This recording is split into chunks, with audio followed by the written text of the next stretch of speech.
Bueno, vamos a continuar con la clase, con la unidad, la clase 2, unidad 1. Nos habíamos quedado la vez pasada que pues la manufactura no es un concepto nuevo, ya se ha ido utilizando en épocas pues antiguas, como lo mostré aquí en la era paleolítica. Sin embargo, ¿cuándo la manufactura tuvo su primer auge? Bueno, su primer auge surgió como una técnica que utilizaron la civilización romana. O sea, en la civilización romana fue cuando surgió o floreció esta técnica de lo que es la manufactura. Principalmente, ¿dónde impactó? Impactó en la área de textiles, en cerámicas, en la fabricación de vidrios, también lo que es en la minería y en lo que es los metales. Con la caída de lo que es el Imperio Romano, la organización de cómo se llevaba a cabo lo que era la manufactura pues decayó, al igual que las técnicas de manufactura, al igual como la organización, pues no tuvieron crecimiento. No fue sino hasta la Edad Media, como lo muestro aquí, la Edad Media, fue el desarrollo de las nuevas técnicas, casi fue nula. Y no fue hasta el Renacimiento cuando volvió a reactivarse lo que es la manufactura. ¿Cómo surgió? Pues principalmente con la llegada de la Revolución Industrial. Recuerden que la Revolución Industrial fue a fines del siglo XVIII.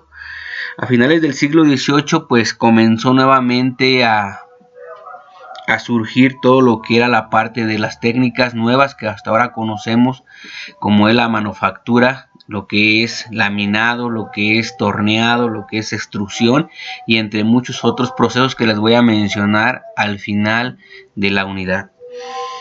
Bueno, recuerden que dentro de esto pues el concepto moderno de manufactura surgió alrededor de 1780 con la llegada de la Revolución Industrial Británica,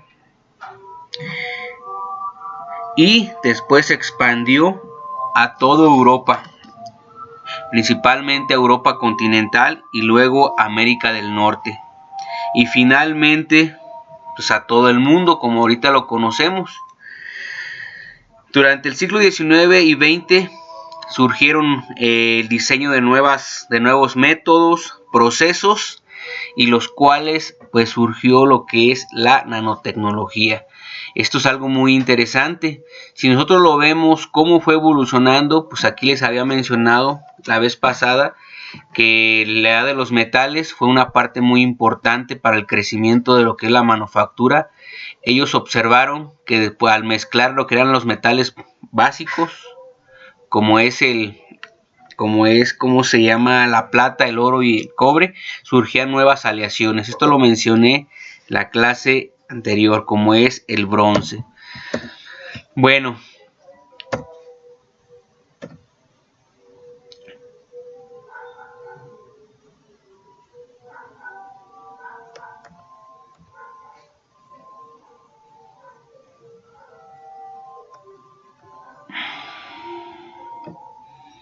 esto ya lo vi.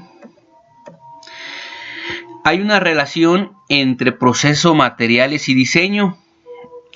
Si nosotros tenemos una buena relación entre lo que es el diseño y la fabricación del producto, y utilizando o seleccionando el material adecuado, nuestro producto va a ser de buena calidad.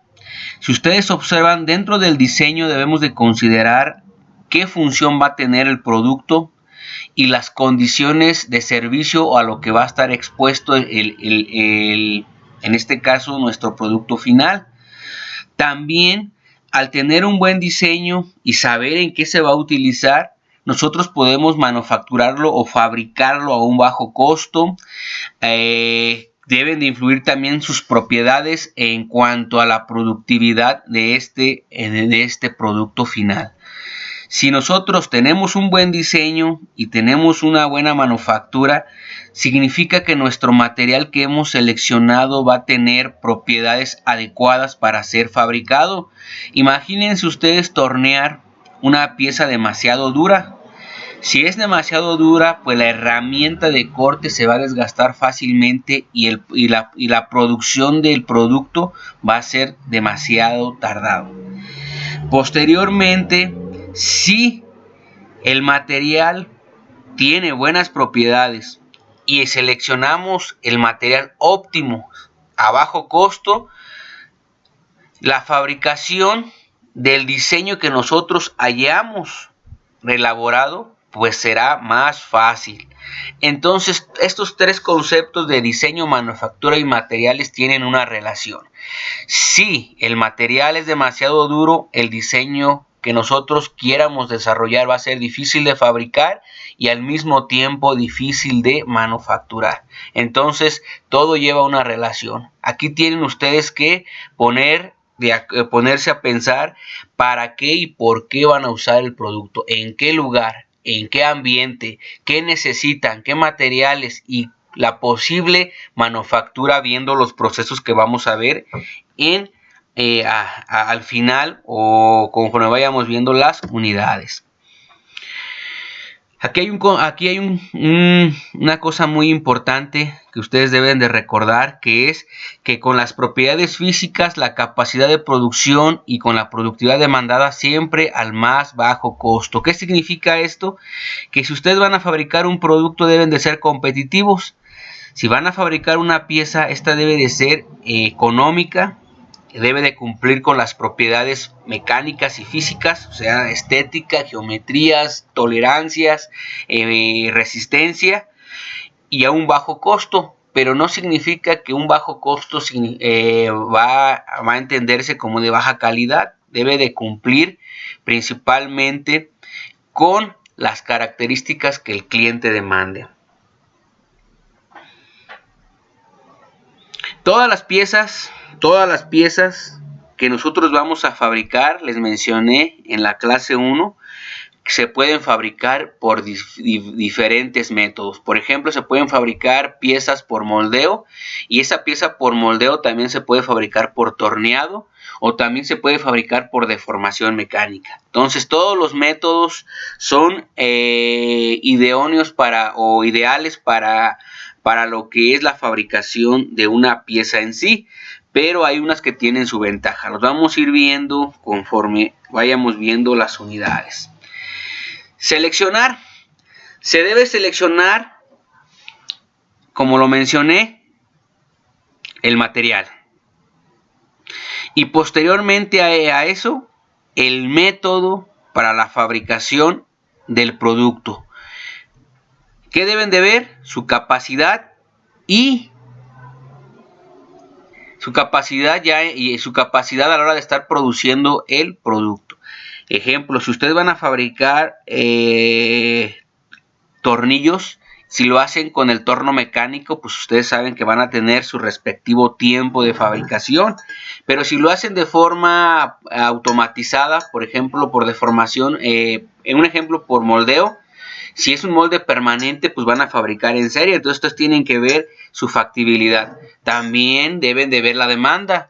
La demanda me refiero a que si ustedes tienen una celda de manufactura o una máquina automatizada que fabrique 100 tornillos en un día, pero su demanda diaria sea nada más un tornillo o 2 tornillos, pues ahí ustedes tienen que ver si es necesario fabricarlo en una celda de manufactura o si es necesario fabricarla en un torno convencional. Entonces aquí tienen que ustedes ver varios factores para utilizar la utilización del material. Y en este caso, pues el método de procesamiento.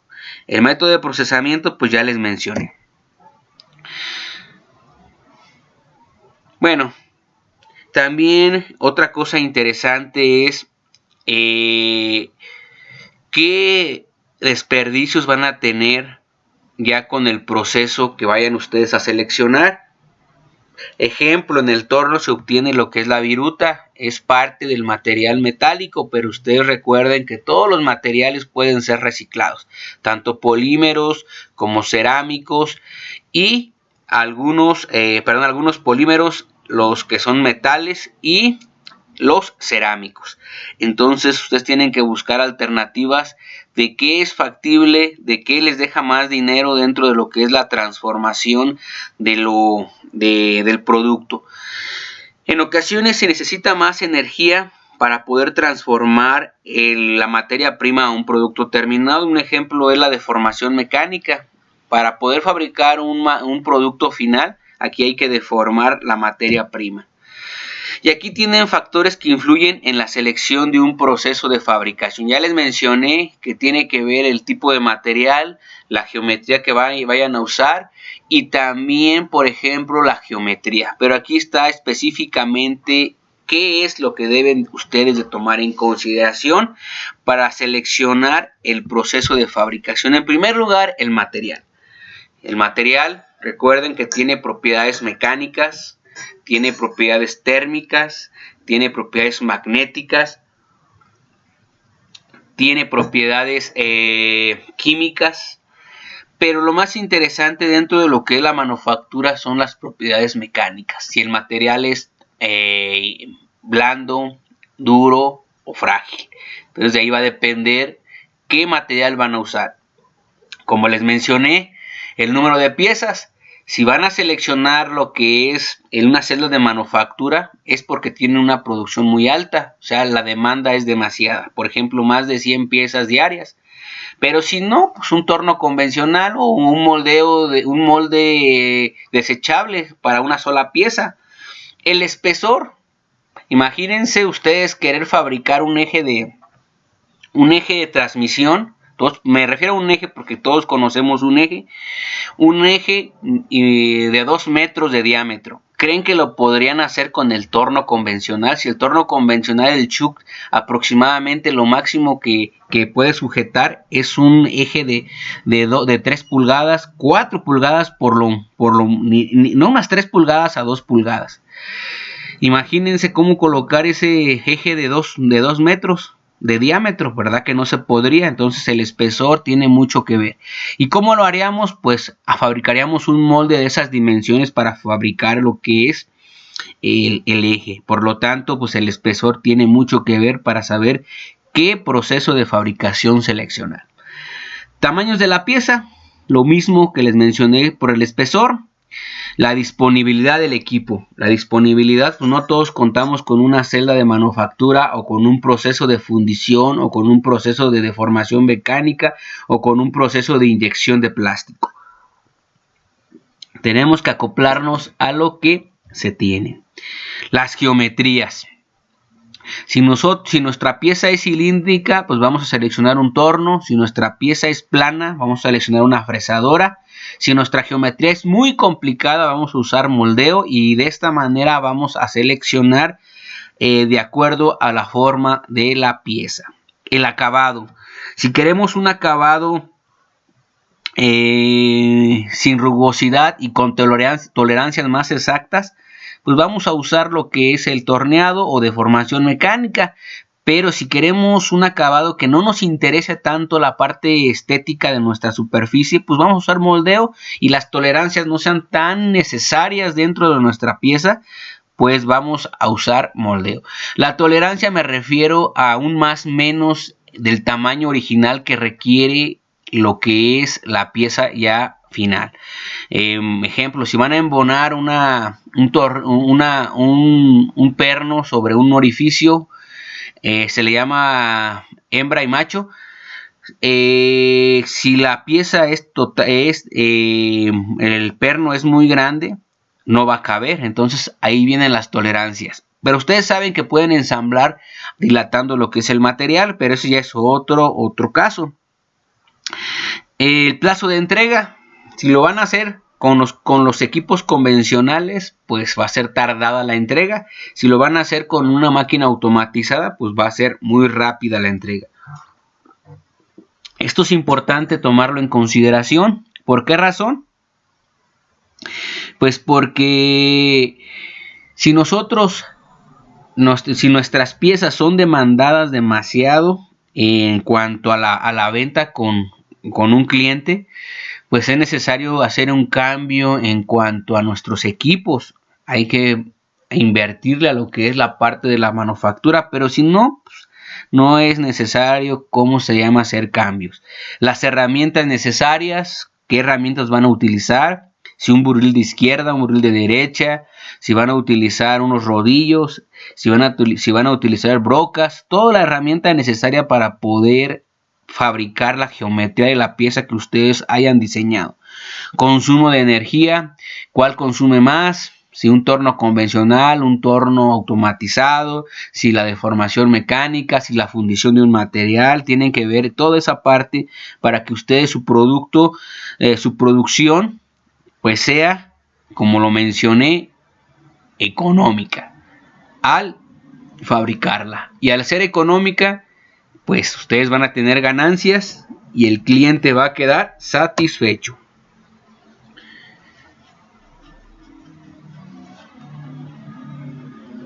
Bueno, este ya lo vimos. Factores que influyen en la selección del material, no del proceso. Aquel era del proceso de fabricación, este es del material. ¿Qué tipo de aleación?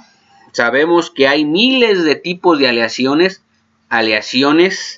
En este ejemplo hay aleaciones ferrosas y aleaciones no ferrosas, aceros al carbono, medio carbono, alto carbono, aceros inoxidables, martensíticos, austeníticos, ferríticos, dúplex, endurecidos por precipitado, aceros para herramienta, fundición gris, fundición blanca, hay oro puro, plata pura, cobre puro, aleaciones de bronce, aleaciones de cobre, aleaciones de estaño y entre muchos otros tipos de aleaciones que tienen diferentes propiedades. Entonces ustedes van a seleccionar de acuerdo a el servicio que va a provocar la pieza. Forma y suministro del material. ¿Cómo se va a suministrar el material? En forma de lámina, en forma de eje sólido o cilindro sólido, en forma de placa, en forma de placa gruesa, en forma de hilos. Ustedes tienen que ver la manera como se va a introducir el material, el tamaño y tolerancias, cuánto se deforma el material al ser calentado, cuánto se deforma al ser maquinado con el torno, necesidades en cuanto al tratamiento térmico, si el material al final necesita un endurecimiento, necesita tener mayor tenacidad, a homogeneizar propiedades, pues tiene que hacerse un tratamiento térmico. El acabado, si el acabado se le tiene que dar un pulido, se le tiene que dar un recubrimiento.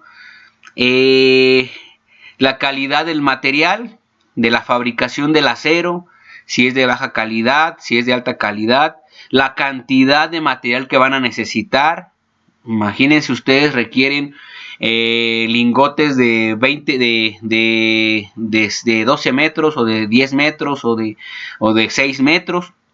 Si tienen la material dispuesta para poder fabricar lo que es el producto final, la cantidad, si es fácil de manufacturar, si es complicado, y la disponibilidad del material. Estos son los factores que van a tener en consideración para seleccionar el material. Bueno, esto ya lo vimos. Aquí les muestro una tabla de todos los, no se ve muy clara, les voy a mandar la diapositiva.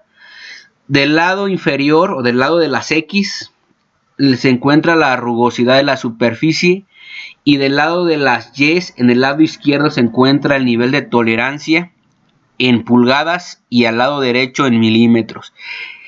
¿Qué significa?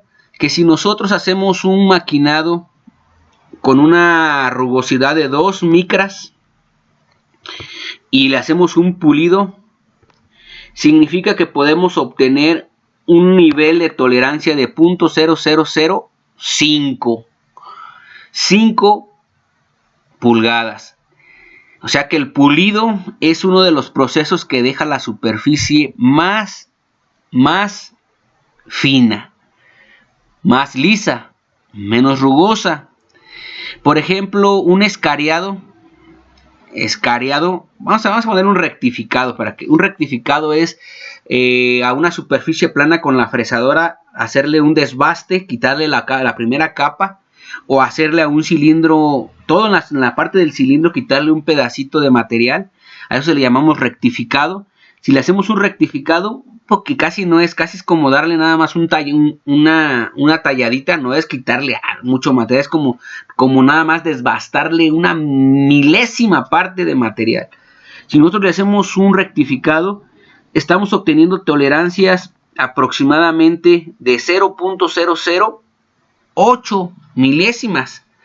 Estamos hablando de 0.005 milímetros de pulgada. O sea, casi le estamos quitando nada de material. A eso le llamamos rectificado. Rectificamos cilindros, rectificamos parte de lo que es el monobloc de los motores. Estamos haciendo un rectificado. Y es el segundo proceso que deja con tolerancias más pequeñas.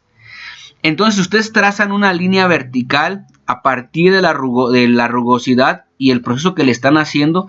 Pueden saber qué rugosidad van a obtener o qué acabado superficial van a tener en los procesos de manufactura dentro de lo que es esta materia o de la fabricación de una pieza. Como ustedes son valores aproximados, como lo dice la tabla, valores aproximados de rugosidad superficial y tolerancias dimensionales típicas obtenidas con diferentes procesos de manufactura. También está el taladrado, está el estirado en frío, está el fresado burdo, el fresado de acabado o rectificado, la electroerosión, el esmerilado y todos los procesos que vamos a ir viendo conforme vayamos avanzando en la materia. Entonces, del lado X se encuentra la rugosidad. Si ustedes trazan una línea vertical, chocan con una línea de los procesos, por ejemplo el pulido, y van a trazar una línea horizontal para saber qué rugosidad posible van a obtener dentro de su proceso. Es un aproximado, es una gráfica representativa de aproximadamente qué rugosidad van a obtener. Hay factores que no lo van a lograr, por ejemplo, que se estén enseñando a tornear, van a observar ustedes que su pieza va a salir muy rugosa porque su herramienta de corte no la colocaron adecuadamente al ángulo que debe de ser, el buril no tiene filo y hay muchos aspectos que van a ustedes a tener a la hora de hacer la práctica, porque pues están aprendiendo a hacerlo. Pero ya cuando aprendan se supone que deben de obtener estas rugosidades. Bueno, aquí están algunos procesos de manufactura que se usan los materiales más convenientes para la fabricación de algunas piezas. Bueno, esto lo vamos a ir viendo adelante. Ustedes lo pueden ya consultar cuando les mande la diapositiva. Vamos a ir a un concepto muy interesante que ya más o menos les he mencionado. Es la ingeniería concurrente. La ingeniería concurrente es un concepto que usan principalmente los ingenieros industriales. ¿Y por qué los ingenieros industriales? Recuerden que ellos se encargan de medir el tiempo, de ver al cliente, de que esté satisfecho las ventas del producto, de ver la mercadotecnia, de relacionarse entre lo que es la planta de los obreros y la parte de los directivos y la parte de los clientes, para saber que se está trabajando adecuadamente en los procesos, en los tiempos de entrega, en los tiempos de fabricación, en la producción del producto. Aunque ellos conocen un poco de la parte técnica, pero sí tienen que tener conocimientos básicos. Y la ingeniería concurrente, como les mencioné, es un concepto que usan los ingenieros industriales. ¿Y qué es? Recordando un poquito lo que es probabilidad y estadística, los círculos que les muestro aquí en la diapositiva significan conjuntos. Si yo tengo un conjunto de diseño, si tengo un conjunto de mercadotecnia y tengo un conjunto de ingeniería, al intersectarse estos tres conjuntos, generan un objetivo.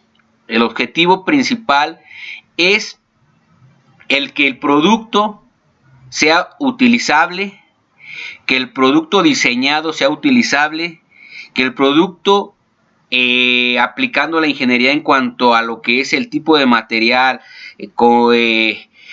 sea deseable. O sea, sea deseable en el sentido de que se supone que si el diseño es adecuado con las propiedades de ingeniería aplicadas en propiedades, el producto va a ser deseable, va a ser utilizable y va a ser útil en el mercado donde se esté vendiendo el producto. Entonces, la ingeniería concurrente es la unión de la ingeniería, del diseño del producto y de la mercadotecnia. Desde que se fabrica el producto hasta que se vende con el cliente y cómo está impactando en el mercado. ¿Eso qué nos va a dar a entender?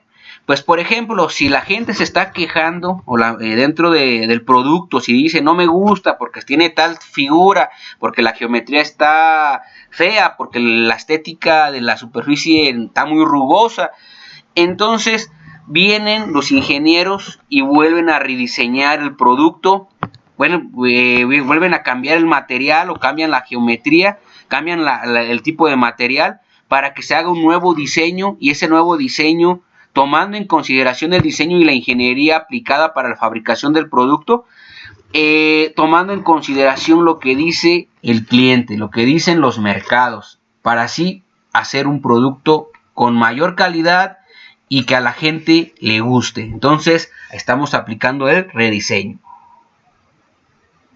Y esto es interesante porque hay mucha gente que dice, ok, fabrico esto, y ve que no vende el producto, pero nunca se ha dado cuenta por qué no aceptan su producto, porque si es un producto muy similar a un producto Y él fabrica un producto X, él no se ha dado cuenta que tal vez el diseño no está adecuado, o que tal vez la parte de la ingeniería o las propiedades del material, el material se desgasta muy fácil. Si el producto Y dura un año, el de él dura 2 meses, entonces hay que rediseñar, hay que ver qué es lo que está sucediendo en el mercado con los clientes, y de esta manera estamos aplicando la ingeniería concurrente.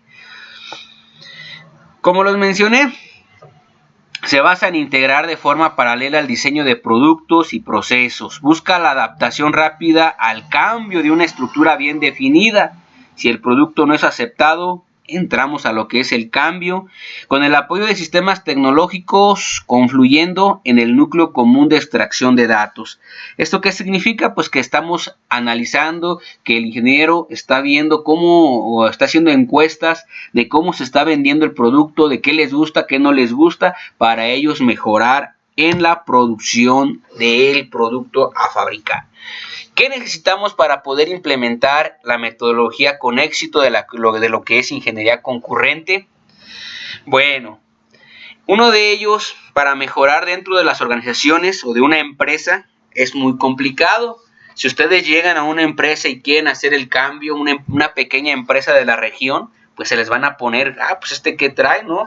Quiere hacer un cambio en mi empresa, si yo ya tengo 20 años, 15 años, 10 años trabajando de la misma manera, ¿por qué le voy a hacer caso a esta persona? Bueno, en ocasiones la gente tiene miedo a un cambio cultural en la forma de trabajo. ¿Por qué? Pues porque ellos ya lo hacen de forma rutinaria, ellos ya tienen trabajando bastantes años de la manera como fabrican su producto, y ustedes llegar y poder implementarlo, pues es complicado. Pero hay que ver las ventajas y desventajas. Decirle, la ventaja que tienen es que vamos a vender más, la producción va a ser más rápida, el producto se va a vender de una mejor manera, el producto ya cambió, ya el cliente lo quiere así, entonces vamos a hacer un cambio cultural. Introducción de nuevas tecnologías, si se necesita ya comprar Imagínense que la persona tiene un torno convencional y a la semana le piden 50 piezas y lo más que hace a la semana son 25. Significa que ya hay que hacer un cambio en su tecnología y hay que comprarse un torno automatizado. ¿Para qué? Pues para fabricarlos ya de forma en serie, fabricar varios productos y poder cumplir con la demanda de ese cliente. Hay muchas personas que no lo quieren hacer, ¿por qué? Por el miedo de invertir dinero. Ustedes saben que un torno pues también no es barato, pero con el tiempo llega a amortizarse lo que es el costo de la máquina comprada. Van a recuperar a un tiempo determinado lo que ustedes hayan invertido en esa tecnología. Y lo más importante es que van a disminuir tiempos de ciclo de vida del producto. A la hora de fabricación y a la hora y también pues en la producción de aumento y flexibilidad en la producción del producto, pues va a ser más fácil, va a aumentar la producción y va a ser una manera más fácil de producirlo. Van a optimizar lo que son los recursos, se va a desperdiciar menos material, van a reutilizar el material que se haya desperdiciado y pues están optimizando todo el proceso en cuanto a tiempo y fabricación. Integración de los diferentes puestos y conocimientos interdepartamentales. Dentro de lo que es la ingeniería concurrente también ustedes tienen que tener una buena relación. Tanto el que está operando la maquinaria como el que es el ingeniero, el que está supervisando la calidad y como el que está vendiendo en el mercado, el que está dando a conocer el producto. ¿Por qué? Porque si hay una buena relación, ustedes pueden debatir qué está mal en la fabricación del producto, qué pueden mejorar con el ingeniero y qué es lo que quiere la sociedad. Entonces, teniendo una buena relación, pues todo lo que es los departamentos se van a integrar y el tiempo de fabricación del producto va a ser más fácil y de buena calidad y algo que la gente quiera. Aumento en el margen de beneficios con la reducción de costos asociados a la fabricación. Pues claro que va a haber reducción de costos porque es un menor tiempo, van a producir más, a un menor tiempo, menor desgaste y mayores beneficios. Alcanzar la satisfacción del cliente final mediante la consecución de los objetos de calidad propuestos para el producto y los procesos. Se supone que van a cumplir con la normativa que el cliente primeramente con la normativa que establecen los organismos, con las propiedades que se requieren, pero que el cliente esté satisfecho. Imagínense ustedes tener un cuchillo que les costó 10 pesos y que diario tengan que afilar ese cuchillo porque se le va el filo con el simple hecho de cortar un poquito de carne. Pues sería algo desgastante, ¿no? Sin embargo, si ustedes compran un buen cuchillo afilado, el filo que les dure cada un mes, 2 meses, significa que es un producto de buena calidad. Ver qué les gustó. Y aquí acabamos con el concepto de ingeniería concurrente. En un momento les explico lo que es la clasificación de los procesos de manufactura. Bueno, continuamos en unos 5 minutos. Gracias.